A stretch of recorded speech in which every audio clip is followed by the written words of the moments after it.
नमस्कार दोस्तों, मैं हूं न्यू इंडिया न्यूज़ के लिए वीरेंद्र चौधरी और आपको एक खबर दिखाने जा रहा हूं। सहारनपुर विश्वकर्मा महासभा में आजकल भूचाल आया हुआ है। जब से विश्वकर्मा महासभा बनी, उसने विश्वकर्मा चौक बनवाया, उसने एक कन्या इंटर कॉलेज खोला। तभी से उनके कुछ विरोधी बहुत सक्रिय थे, लेकिन उनके विरोधियों में उस वक्त बहुत ज़्यादा भूचाल सा आ गया, हलचल मच गई, जब से ओमपाल पांचाल जी को भारतीय जनता पार्टी ने किसान मोर्चे का क्षेत्रीय मंत्री बना दिया। उनके क्षेत्रीय मंत्री बनते ही कुछ प्रतिद्वंदियों ने, कुछ विरोधियों ने उन पर लगातार हमले जारी कर दिए। व्हाट्सएप पर, फेसबुक पर उन पर कई तरह के इल्ज़ाम लगाए जा रहे हैं। जैसे उन्होंने कुछ पेड़ कटवा दिए, कुछ संस्था में गमन कर लिया, उनके फादर स्वतंत्र सेनानी नहीं थे। जब हमने इनकी जांच पड़ताल की तो हमें लगा कि ये सारे हमले पॉलिटिकल हमले हैं और इसी को लेकर के आज हम पांचाल जी से मिलने के लिए उनके निवास पर पहुंच गए। तो वहाँ कुछ लोग बैठे हुए थे जो धीमान बिरादरी से थे। हमने उनसे भी बात की। उसके बाद हमने पांचाल जी को उनके आरोपों के बारे में बताया। पांचाल जी ने बड़ी शालीनता के साथ और सभ्यता के साथ हमारे एक एक बिंदु का जवाब बिना कुछ कहे हमें दिया। पांचाल जी ने कहा कि मुझे सब पता है कि वो लोग क्या क्या आरोप लगा रहे हैं और क्यों लगा रहे हैं, इसलिए आपके बिना कोई सवाल किए मैं आपके हर सवाल का जवाब देता हूं। और उन्होंने हर सवाल का जवाब सिलसिलेवार दिया। मैं न्यूज़ इंडिया न्यूज़ की ओर से सभी, खास तौर पर भारतीय जनता पार्टी के लोगों को और धीमान बिरादरी के लोगों को ये कहूँगा कि जो उन पे आरोप लगे हैं, उन आरोपों को, पूरी वीडियो को आखिर तक देखें। और अगर आपको हमारा चैनल सही लगे और लगे कि हम सही बात कह रहे हैं तो हमारे चैनल को सब्सक्राइब करना ना भूलें, क्योंकि इस हलचल में ये लग रहा है कि अभी हमें कई खबरें लगातार और देनी पड़ेंगी और आपको, ताकि हर खबर समय पर मिल जाए, सबसे पहले मिल जाए, इसके लिए चैनल को सब्सक्राइब करना बहुत ज़रूरी है। आप सब्सक्राइब पर जाएं, उसे पुश करें, आपको बेल आइकन दिखाई देगा, उसको पुश करें। उसके बाद आपको एक ऑप्शन दिखाई देगा जिस पर लिखा होगा ऑल, आप ऑल को सब्सक्राइब करें और हमारा हौसला बढ़ाएं। आज मैं प्रेस के सामने इसलिए आया हूं कि फेसबुक के माध्यम से कुछ विपक्षी लोगों ने, इसमें केपी सिंह धीमान आदि ने एक आरोप लगाया कि मेरे पिताजी फर्जी स्वतंत्रता सेनानी थे और उन्होंने, ओमपाल पांचाल ने अपने पिताजी को फर्जी स्वतंत्रता सेनानी अंकित कराया विश्वकर्मा चौक के ऊपर। मैं आपसे ये बताना चाहता हूँ कि देश की आज़ादी में पिताजी का बहुत बड़ा योगदान रहा।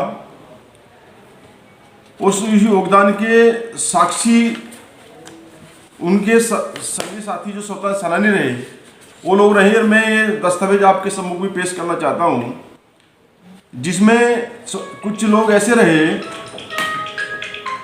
कि जिनका जेल की यात्रा में उनका योगदान नहीं रहा, जब ये जेल में जा नहीं पाए, ये उन्होंने उल्लेख किया। इसमें सबसे पहले सफदरजंग एक्स MP कांधले से रहे, जो स्वतंत्रता सेनानी भी रहे और वो उसके बाद MP भी रहे। इसके बाद में राष्ट्रीय एकता निर्माण समिति के चलाई इन्होंने स्वामी मुदगल स्वामी जी ने दिल्ली के, उन्होंने भी स्वतंत्रता सेनानी के रूप में ये प्रमाणित किया जाता है कि कश्मीर सिंह आर्य पुत्र श्री शेर सिंह निवासी धानवा डाकखाना खंडाना जिला सहारनपुर ने अंग्रेजों भारत छोड़ो आंदोलन में सक्रिय भाग लिया। मुझे कई बार जनपद सहारनपुर में जाने का अवसर मिला। मुझे सहारनपुर, मुजफ्फरनगर, देहरादून का प्रभारी बनाया गया था।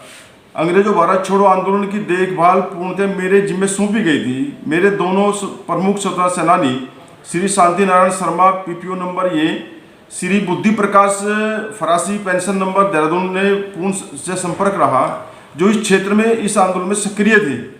मैंने स्वयं श्री कश्मीर सिंह आर्य को उनके साथ कार्य करते देखा है। ये सभी कार्यक्रमों में आदि में गांधी टोपी पहनकर अंग्रेजों भारत छोड़ो, टोडी बच्चा हाय हाय के नारे लगाते हुए कई बार इनकी वहाँ की पुलिस द्वारा डंडों से काफ़ी पिटाई सहारनपुर जनपद में की गई। इनको काफ़ी चोटें भी लगी थी। अल्पायु होने के कारण पुलिस यातनाएं देकर जंगलों में दूर छोड़ देती थी। जेल नहीं भेजा गया। मैं इन दोनों स्वतंत्रता सेनानियों द्वारा दिए गए प्रमाण पत्रों की पुष्टि करता हूं। कश्मीर सिंह आर्य को व्यक्तिगत 50 वर्षों से जानता हूं।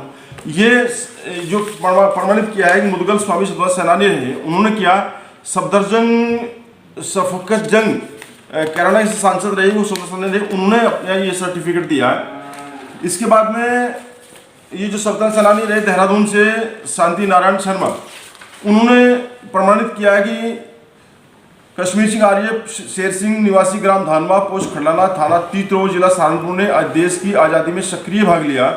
देश की आज़ादी की लड़ाई के दौरान 1942 भारत छोड़ो आंदोलन में 1942 से 1944 के अंतर्गत 1943 में चल रहे आंदोलन में गांधी टोपी लगाकर तथा टोडी बच्चा हाय हाय अंग्रेजों भारत छोड़ो के नारे लगाते हुए तिरंगा झंडा हाथ में लेकर अपने कुछ साथियों सहित नारे लगा रहे थे, जिस पर पुलिस ने कई बार पकड़ा और इतनी भारी पिटाई की कि लगभग 20 डंडों की मार से ये बेहोश हो गए थे तब नाक और मुंह से खून बहने लगा था। पिटाई के पश्चात गाड़ी में भरकर जंगल में छोड़ दिया गया।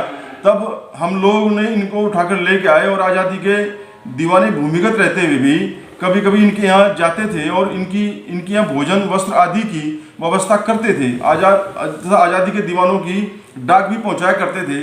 ये दिया है शांति नारायण शर्मा, इनका PPO नंबर भी है और इनका पूरा एड्रेस है।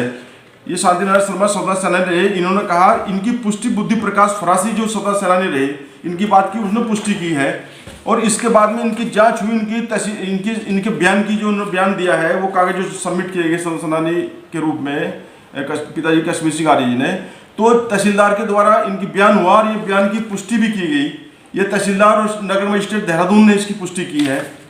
दूसरा मैं बताना चाहता हूं कि हमारे वो थे गंगो वैद कृष्ण चंद्र शर्मा स्वतंत्रता सेनानी, उन्होंने प्रमाणित किया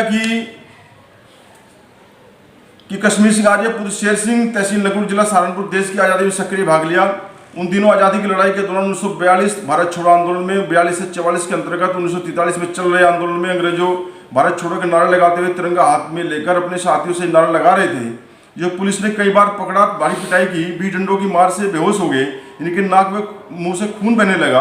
पिटाई के पश्चात गाड़ी में भरकर जंगल में छोड़ दिया गया। हम लोग आज़ादी के दीवाने इनको बेहोशी की हालत में उठाकर इनको अपने घर ठीक ले गए। भूमिगत रहते हुए क्रांतिकारी इनके यहाँ पहुँचने और उचित समुचित व्यवस्था करने का काम करते थे। डाक की व्यवस्था भी काम लोग करते थे। इनकी पुष्टि करी जो सुखबीर सिंह जो दूसरे स्वतंत्रता सेनानी है, यानी कि इनके 2-4-3-7 रामचंद्र विकल जी ने की, सफदरजंग जी ने की, स्वामी मुदगल जी ने की, सुखबीर सिंह ने की और कृष्णचंद्र शर्मा ने की और शांति नारायण शर्मा ने करी और एक उनके जो वो बुद्धि प्रकाश फरासी जी ने की। और इनके बयान की पुष्टि बाकायदा तहसीलदार और SDM ने की। और इसके ये बाकायदा पूरी का पूरा जो जिला अधिकारी सहारनपुर के द्वारा जिला अधिकारी देहरादून ने चिट्ठी लिखी है। इसमें केंद्रीय राजस्व से स्वतंत्रता सेनानियों तथा उनके परिवारों को पेंशन स्वीकृति के संबंध में श्री कश्मीर सिंह आर्य सेवा में जिला अधिकारी सहारनपुर उपयुक्त विषय आपके पत्रांक संख्या 72 RA 3 PPC दिनांक 25 सितंबर 2000 के संबंध में श्री कश्मीर सिंह आर्य सहारनपुर की जांच कराई गई। जांच से अवगत हुआ कि इनका कोई भी जेल प्रमाण पत्र इस कार्यालय को उपलब्ध नहीं हुआ। श्री शांति नारायण शर्मा पुत्र श्री लक्ष्मी नारायण शर्मा निवासी 24/1 सर्कुलर रोड देहरादून एवं PPO नंबर POS 15,269 स्वतंत्रता संग्राम सेनानी जनपद देहरादून के बयान एवं प्रमाण पत्र तथा श्री DK KC शर्मा द्वारा आशाराम निवासी गुलशन गंगो सहारनपुर केंद्र APO 27,191 प्रांतीय PO नंबर 27,77 के प्रमाण के आधार पर अवगत हुआ कि कश्मीर सिंह ने देश की आज़ादी में सक्रिय भाग लिया। इन्हें भारत स्वतंत्रता संग्राम में अंग्रेजों के द्वारा यातनाएं दी गई तथा इनकी पिटाई विभिन्न प्रकार से की गई। बीज डंडों से इनकी भी पिटाई की गई। श्री शांति नारायण शर्मा एवं श्री KC शर्मा के प्रमाण पत्रों की छाया प्रति संलग्न कर प्रेक्षित की जा रही है। DM देहरादून ने लिखा है। तो ये तमाम सारी कार्रवाई हुई और ये सिद्ध होता है कि इस बात के लिए कि इन्होंने स्वतंत्रता संग्राम सेना आंदोलन में भाग लिया। इन्होंने पेंशन नहीं ली और ये पेंशन ना लेने के पीछे भी कारण यह है कि 71 से पहले इंदिरा जी शासनकाल के अंतर्गत देश के जितने भी स्वतंत्रता सेनानी थे उनको पेंशन की व्यवस्था की गई थी और ताम्रपत्र भी इंदिरा जी के समय में दिया गया। लेकिन उस वक्त तो हमारे पिताजी जैसे हजारों स्वतंत्रता संग्राम सेनानी देश के ऐसे रहे हैं जिन लोगों ने देश की आज़ादी में भाग लेने के उपरांत भी उसमें पेंशन लेने के लिए कोई एप्लीकेशन नहीं दी, ताकि वो उन्होंने देश के लिए काम किया था, उससे वापसी प्राप्ति करने के लिए काम नहीं किया। उसके देश की आज़ादी के बाद कश्मीर सिंह आर्य मेरे पिताश्री ने विनोबा भावे जी के साथ में भूदान आंदोलन में काम किया। भूदान आंदोलन का मैं इसलिए भी उल्लेख भी करना चाहता हूँ, जिस वक्त उसके बाद गांधी आश्रम में काम किया। गांधी आश्रम में जिस देश की आज़ादी से पहले गांधी आश्रम कोई खादी की संस्था नहीं थी। गांधी आश्रम तो केवल ये देश की आज़ादी में जब अंग्रेजों ने स्वतंत्रता सेनानियों को जाने से रोक दिया गया और उनकी सभाएं करने से रोक दिया गया, उस वक्त देश के नेताओं ने बात योजना बनाई, जिसमें चाहे आचार्य कृपलानी जी थे, पंडित जवाहरलाल नेहरू जी थे, महात्मा गांधी जी थे, कि खादी के नाम पे, स्वावलंबी होने के नाम पे हम ताकि ग्रामीण क्षेत्रों में जाए, कत्तीनों के माध्यम से महिलाओं से और पुरुषों से बात करें और देश की आज़ादी की बात करें। और उसमें एक ऐसा स्थिति बन गई कि हम लोग खादी के लिए स्वावलंबन के लिए आ रहे हैं। तो ये गांधी आश्रम भी उस वक्त देश की आज़ादी का एक पूरा अड्डा था और इसमें केवल ये था कि स्वावलंबी बनाने के लिए हम लोग अपने स्वदेशी भाषा का, स्वदेशी वस्त्रों का प्रचार प्रसार करने का एक अंग्रेजों के सामने ये बात प्रस्ताव रखी गई कि हम लोग ऐसा काम कर रहे हैं। उसके बाद में गांधी आश्रम का, जब देश की आज़ादी के बाद में गांधी आश्रम का स्वरूप फिर ये का, जो लोग गांधी आश्रम में लोग लगे हुए थे देश की आज़ादी के समय में, तो उनके लोग भाई इन्हें काम किया जाए तो उस वक्त गांधी आश्रम का रूप देकर खादी संस्थाओं के माध्यम से भाई खादी का काम ये लोग करेंगे, उसे रूप दिया गया। देश के सबसे पहले प्रधानमंत्री जवाहरलाल नेहरू जी ने दिया और उसमें ढेबर भाई जो है उस वक्त देश स्वतंत्रता सेनानी थे, वो बम्बई के रहने वाले थे। उनसे कहा गया कि इस कार्यक्रम को आप देखेंगे, तो ढेबर भाई ने बात की कि मैं दिल्ली नहीं जा सकता। तो ढेबर भाई की वजह से क्या होता कि स्वतंत्रता सेनानी वो लोग थे, बम्बई में खादी का ऑफिस किया गया, हेड ऑफिस, सारे हेड ऑफिस दिल्ली के अंदर है, लेकिन उनके लिए वो कहीं दिल्ली नहीं जा सकते, बम्बई के रहने वाले थे, तो उनका ऑफिस ही वहाँ किया गया। तो मैं कहना ये चाहता हूँ कि जो देश की आज़ादी में जिन लोगों ने काम किया, और ये भी एक विषय आ सकता है कि आपने पेंशन प्राप्त नहीं की अब तक, और ये कागज आपने क्यों दिए। आखिरी के समय में जब ये स्थिति बन गई वृद्धावस्था की अवस्था में, ऐसे बहुत लोगों ने प्रयास किया कि भाई हम लोग अब पेंशन और दूसरा व्यवस्था लेने का काम करें। उस वक्त ये सारे कागज सबमिट करने के उपरांत 2010 में पिताजी की मृत्यु होगी और उनके बाद ऐसे बहुत से लोग रहे, ऐसे लोकतंत्र सेनानी भी बहुत से लोग रहे जिन लोगों ने लोकतंत्र सेनानी के नाम पे इमरजेंसी के समय में योगदान किया और उनकी पेंशन हुई, उन्होंने पेंशन नहीं ली। तो ऐसी स्थिति में आपसे ये कहना चाहता हूँ कि ऐसे बहुत से लोग हैं कि जिन लोगों ने पेंशन ली, क्या पेंशन लेने के उपरांत ही स्वतंत्रता सेनानी होगा? अभी 6 स्वतंत्रता सेनानियों ने लिखा कि मेरे साथ काम किया, हमारे आंदोलन में भागीदारी की, डीएम ने लिख दिया कि इन लोगों को सिद्ध होता है कि कश्मीर सिंह आर्य ने स्वतंत्रता संग्राम सेनानियों के रूप में काम किया है। तो मैं आपसे एक बात इस पत्रकारिता के माध्यम से ये भी दूसरे विपक्षी लोग जो आरोप लगा रहे हैं उनसे ये कहना चाहता हूँ कि हमने या मेरे परिवार ने किसी भी तरह से स्वतंत्रता सेनानी का कोई लाभ लेने का काम नहीं किया और हमने कहना कोई चीटिंग करी। तो इसमें धोखेबाजी क्या हुई? अगर मेरे से कोई प्रशासन पूछेगा किसी बात के लिए, मैं उसको दस्तावेज पेश करूंगा। ये दस्तावेज आपके समूह में पेश किए गए। ऐसे ऐसे लोग आरोप लगा रहे हैं, इतना निकृष्ट और इतने बेशरम लोग हो गए कि देश अभी जैसे कि समाज की एकता की, जाति की एकता की बात करते हैं बुजुर्ग लोगों का, मैं इस माध्यम से ये भी कहना चाहता हूँ, उनके अंदर ऐसा हो गया जैसे हिंदुस्तान पाकिस्तान की लड़ाई होगी। पांचाल कोई भी मिलेगा तो पांचाल के खिलाफ कुछ ना कुछ बोलना है, और पिछले कई वर्षों से ये लोग ऐसा कर रहे हैं। अभी कई लोग आरोप फेसबुक के माध्यम से लगाते हैं, फेसबुक के माध्यम से आरोप भी लगाएंगे, और जो हमारे मुजफ्फरनगर के, जगाधरी के या दूसरे जो लोग हैं जो इनके कहीं ना कहीं निकट भी होंगे, रिश्तेदार भी होंगे, वो उस पर फेसबुक कमेंट भी करते हैं। लेकिन शर्म आनी चाहिए उन लोगों को भी, अगर कोई उनके पास कोई आरोप का उन्हें जानकारी मिलती है, उन्हें सीधे हमसे संपर्क करना चाहिए या संस्था के अंदर विजिट करना चाहिए। हम लोगों के लिए कोई पाबंदी हम लोग नहीं लगा रहे भाई किसी को हम लोग इसका जवाब ना दे पाए। हाँ, इतना जरूर है, जो लोग विश्वकर्मा महासभा जनपद सहारनपुर के सदस्य हैं उनसे जवाबदेही मेरी जिम्मेदारी है। उनसे जो जिन लोगों का सहयोग लिया गया उनकी जिम्मेदारी मेरी है। बाकी जिन लोगों का सहयोग ही नहीं रहा, बल्कि स्थिति ये बनाई कि जिन लोगों का सहयोग क्या विरोध रहा और जिस संस्था के जन्म से लगा अब तक, वो लोग भी सवाल करते हैं जिनका कोई मेंबर नहीं है, 1 रुपया दिया नहीं है, उसमें ना कोई 1 किलो से मिट्टी डलवाई, ना किसी की एडमिशन कराया, ना किसी से योगदान कराया, और वो ना कोई प्रेरणा दी किसी को, न इसका उनका कोई 20 साल के इतिहास में कोई योगदान ही नहीं है। वो लोग सवाल करते हैं, शर्म आनी चाहिए उन लोगों को। और इसमें संदीप धीमान एक लड़का है, संदीप धीमान लड़का है, उसका है उषा धीमान का लड़का, वही कमेंट करता है, बड़ों का छोटों का भी ध्यान ख्याल नहीं है। अब भाई किसके बारे में क्या कमेंट करना है। उषा धीमान कांड में उषा धीमान की वो स्थिति, उषा धीमान का मैं उल्लेख भी इसलिए करना चाहता हूँ, शर्म उसे नहीं लगती बोलते हुए भी, कि उषा धीमान की जब गाँव के अंदर भेजती हुई नए गाँव के अंदर, और उसके खिलाफ एक मुकदमा, चोरी का मुकदमा दर्ज होकर उसे रामपुर थाने में पिटाई हुई उसकी, तो उस वक्त रामपुर से कुछ लोग मेरे पास आए। उस वक्त हम लोग समाजवादी पार्टी में थे और महेंद्र भल्ला जी हमारे नेता थे, और महेंद्र भल्ला जी के लिए कहा गया कि भाई आप लोग जो है महेंद्र भल्ला जी के विश्वकर्मा राजनीतिक जन चेतना ऐसा ही कुछ एक संगठन का निर्माण हुआ था। तो उस वक्त मेरे से कहा गया भाई इसमें कुछ करो। मैं भल्ला जी के पास गया, भल्ला जी ने वहाँ डीएम साहब से मिले, कप्तान साहब से मिले, तब जाके उसका चालान हुआ। चालान होने के उपरांत जो है सब लोगों ने पैसा इकट्ठा करके उसका जमानत कराई, उसे जेल से छुटवाया। जेल से छुटवाने के बाद में तमाम आंदोलन महेंद्र भल्ला जी के नेतृत्व में लड़े गए, और जिसमें मुख्य रूप से ओमपाल पांचाल, ब्रिजेश शर्मा भी पांचाल है, उसमें विजेंद्र विश्वकर्मा भी पांचाल है, कृष्णलाल ओलना भी पांचाल है। इन सब लोगों ने सबसे ज्यादा अगुवाई होकर उस आंदोलन को लड़ने का काम किया, ताकि हमारी महिला के ऊपर अत्याचार जिन लोगों ने किया उन्हें जवाब मिलना चाहिए। और ये सवाल करता है इस बात के लिए कि उस वक्त स्थिति ये बनी कि वहां भेट के अंदर एक बहुत बड़ा आंदोलन चल रहा था जिस वक्त ये कांड हुआ। और ये ऐसे तमाम कितनी उषा धीमान है और कितने लोगों पर जो है हमले होते हैं, सबका केस तो इतना हाईलाइट नहीं होता, लेकिन इस बिरादरी ने इस केस को पूरी तरह से कैच कर लिया और ये कहा कि हम आंदोलन के माध्यम से जो अपराधी हैं उन्हें मुंह तोड़ जवाब देंगे।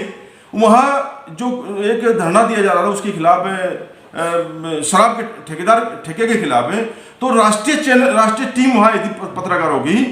तो उस वक्त ये राष्ट्रीय टीम ने ये उल्लेख, वहाँ राष्ट्रीय टीम में वो स्थिति तो पाई नहीं गई, बाकी स्थिति इतनी जरूर मिल गई राष्ट्रीय टीम में के पत्रकारों को कि भाई ये उषा धीमान कांड यहाँ सहारनपुर बहुत बुरी तरह उठ रहा है, इसमें क्या जायती हुई, तो उन्होंने हाईलाइट कर दिया। और वो स्थिति ये बनी कि जो आंदोलन प्रदर्शन होते रहे तो मानवाधिकार महिला आयोग तक वो चला गया। महिला आयोग तक जाने के बाद पूरे देश में हाईलाइट हो गया। और पांचाल महासभा जो राष्ट्रीय स्तर की संगठन हमारा है, उसके जो राष्ट्रीय अध्यक्ष थे अपने, तो उनके संबंध मोतीलाल वोरा जी थे, वो मध्य प्रदेश के थे। उनके संबंध मोतीलाल वोरा से होने के नाते से उन्होंने गवर्नर साहब के सम्मुख की बात रखी, डीआईजी से उस टाइम बिरदी जी, डीआईजी साहब के सम्मुख बात रखी। केस इतना हाईलाइट हो गया, पूरे देश के लोगों का मन उषा धीमान के पक्ष में आ गया, विश्वकर्मा समाज के, और सब लोगों ने आर्थिक सहयोग किया। आज वो बहुत बड़ा राजा बन गया। उसे ये नहीं समझ में आया इस बात के लिए कि तेरी स्थिति आज जो आर्थिक रूप से मजबूत है, किस वजह से मजबूत है। इसमें कोई ऐसा आदमी नहीं था जिसने बिरादरी के किसी आदमी ने इसमें हिस्सेदारी न ली हो। और मैं पूछना चाहता हूँ, ये केपी सिंह धीमान ने ये पैदा कब हुआ था? ये उस टाइम भी पैदा था, इसकी पूरा संगठन था ये विश्वकर्मा जन कल्याण समिति। किसी भी आदमी का नाम बता दो या प्रमाण दे इस चीज के लिए कि उषा धीमान कांड में तुम्हारा योगदान क्या है। और पांचाल समाज के तमाम लोगों ने, मैं विश्वकर्मा समाज के रूप में काम करना चाहता हूं, ताकि उन्हें कमेंट कर दिया कि पांचाल को ऐसा मान लिया जैसे दुश्मन है। नानोत्ते के अंदर धरना दिया तो पांचाल को अगुवाई में हुआ। सहारनपुर के अंदर विजय शर्मा, ओमपाल पांचाल ने पूरी अगुवाई करी, तो नेता हमारे महेंद्र भल्ला थे, वो भी पांचाल थे। तो मेरी समझ में से परे की बात है, इस तरह की नफरत की बुनियाद ये लोग रख के करना क्या चाहते हैं। और केपी सिंह धीमान इस संस्था का ना मेंबर है, ना योगदानी है, ना सहयोगी है, बल्कि विरोधी है, और उसकी पूरा संगठन ने विरोध किया। बाकी उसके संगठन तो आज की स्थिति में न्यूट्रल है, हमने तो कभी उसका विरोध नहीं किया ना, हमें कभी कोई टिप्पणी नहीं करी। लेकिन इन्होंने इसको ही ऐसा कार्यक्रम इस कोरोना महासभा का नहीं रहा जिसका जिस कार्यक्रम का इन लोगों ने विरोध ना किया हो। और जहां तक दूसरे लोगों का सवाल है, दूसरे लोग मैं इस बात को कहना चाहता हूं कि ये जो भी कार्रवाई होगी डीएम साहब की यहाँ से होगी, मैं दस्तावेज वहां प्रस्तुत करूंगा। और इसमें जैसे ही स्थिति बनेगी, आज वो झूठा आरोप जो लगाया इस बात के लिए कि ओमपाल पांचाल ने अपने पिताजी को फर्जी सत्ता सलाहनी किया, मैं उनके मुकदमा भी कायम कराऊंगा और मानहानि का मुकदमा कायम होगा। इन्हें बताऊंगा कि स्थिति क्या है झूठ बोलने की। तो साथियों, मैं तो आपसे ये अपील करना चाहता हूं, और तमाम जो बिंदु हैं, मैं इसलिए इस समय में नहीं आई बात है कि केवल विश्वकर्मा महासभा हिसाब मांगने के लिए विश्वकर्मा महासभा है। जनपद के अंदर तमाम, चाहे वो गंगो की सभा हो, चाहे वो नकुड़ की सभा हो, सरसावे की सभा हो, छुटमलपुर की सभा हो, देवबंद की सभा हो, सहारनपुर में ये 4-6 संस्थाएं हैं, कोई हिसाब किसी से नहीं मांगता। अभी तक पिछले जब हमने विश्वकर्मा महासभा गठन किया, किसी पुराने नेता से या किसी पुराने का सहयोगी हमारे रहे नहीं वे लोग, ना हमारे से किसी ने कोई बहुत बड़ा धन दिया। हमने अपने विचारों के संगठन का निर्माण किया और अपने साथियों को एकजुट करते हुए हमने प्रयोग किया कि नॉर्थ इंडिया में, उत्तरी भारत के अंदर आज केवल अगर विश्वकर्मा महासभा के कोई संगठन है और जो संगठन का स्वरूप सही सबको साथ लेके चलने का, विश्वकर्मा महासभा जनपद सहारनपुर है। और कहीं कोई संगठन का कोई दूसरे पर टिप्पणी नहीं करने का काम नहीं कर रहे, केवल विश्वकर्मा महासभा ही एक टारगेट मिल रहा है लोगों को। अगर आपने हमारे चैनल को सब्सक्राइब नहीं किया है तो सब्सक्राइब कीजिए, लाइक कीजिए, शेयर कीजिए और हाँ, बेल आइकन को दबाना ना भूलें ताकि बाकी अपडेट्स आपको सबसे पहले मिलती रहें। नमस्कार।